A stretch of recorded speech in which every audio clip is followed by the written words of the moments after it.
গণ অভ্যুত্থানত ছাত্র জনতার বিজয়ের বর্ষপূর্তি উপলক্ষে পটিয়া সাবেক এমপি গাজী মোহাম্মদ শাহজাহান জুয়েলের পক্ষে পটিয়া উপজেলা ও পৌরসভা বিএনপি এবং অঙ্গ ও সহযোগী সংগঠনের উদ্যোগে বিশাল বিজয় মিছিল ও সমাবেশ অনুষ্ঠিত।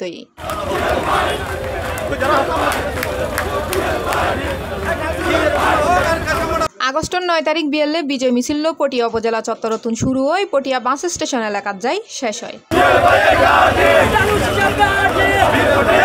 পটিয়া উপজেলা বিএনপির সাবেক সভাপতি আব্দুল জলিল চৌধুরী সভাপতিত্বে এবং চট্টগ্রাম দক্ষিণ জেলা ছাত্রদলের সাবেক সাংগঠনিক সম্পাদক গাজী মোহাম্মদ মনিরুর সঞ্চালনায় সমাবেশত প্রধান অতিথি আছেন চট্টগ্রাম দক্ষিণ শ্রমিক দলের সভাপতি ও চেয়ারম্যান শফিকুল ইসলাম।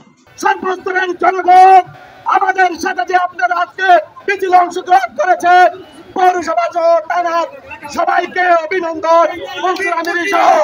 বিশেষ অতিথির বক্তব্য রাখে উপজেলা বিএনপির সাবেক সাধারণ সম্পাদক আব্দুল মোনাফ, জেলা বিএনপির নেতা চেয়ারম্যান জসিমউদ্দিন মাস্টার, ইসমাইল চৌধুরী, মুজিবুর রহমান, পৌরসভা বিএনপির নেতা নজরুল ইসলাম, নুরুল আমিন, আনোয়ার হোসেন মিয়া, মনসুর আমিরি, উপজেলা যুবদলের সাবেক সভাপতি ফজলুল কাদের, সাধারণ সম্পাদক শফিকুল ইসলাম, বিএনপি নেতা শাহাবুদ্দিন কোকন, কাজী আবু তাহের, শফিউল আজম, আব্দুল মোতালেব মনু, বখতিয়ার উদ্দিন বকুল, নুরুস্সাফা আবুল হোসেন, জসিমউদ্দিন, আরিফ মিয়া, বাবর ফারুকি, জাহাঙ্গীর আলম, আবু বকর রায়হান, শাহ আলম, ফারুক, সেলিম, জাহেদুল ইসলাম সুজন, নাইমউদ্দিন, মাহাতাবউদ্দিন সবুজ, টিপু, সালাউদ্দিন, রবিউল সহ আরও বোধকেও।